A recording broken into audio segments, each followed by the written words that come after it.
What was maybe that quiet tension moment for you where you're like, something doesn't feel right, and I kind of maybe need to start making some changes? Yeah, I kind of agree with that. The communication side is definitely a challenge, right? I think we all, especially as men, I mean, we do have challenges of communicating best.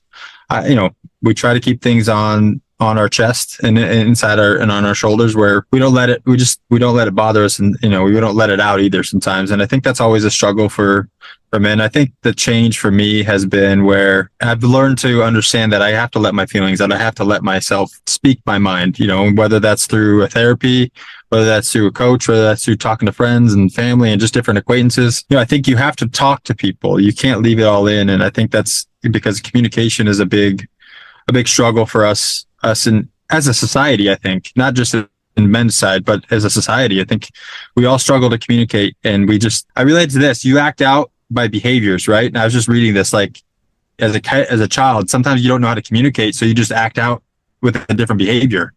And so, you end up creating more harm by your behavior when you just wish you could have communicated you just wanted to learn how to communicate the right way.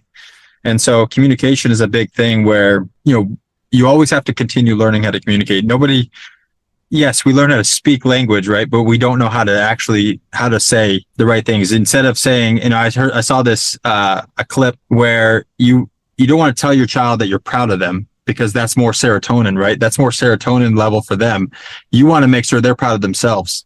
So you say, do you feel proud of yourself, right? And that's what I'm saying. Like, the communication is different. It's a different level of style communication. You know what I mean? So that is a big factor. I think I've learned as I've got to learn how to communicate better, not only to my kids, but to my other people all around me. I'm continuing to grow and learn how to better communicate. I think that's a really positive thing for us as humans to continue doing.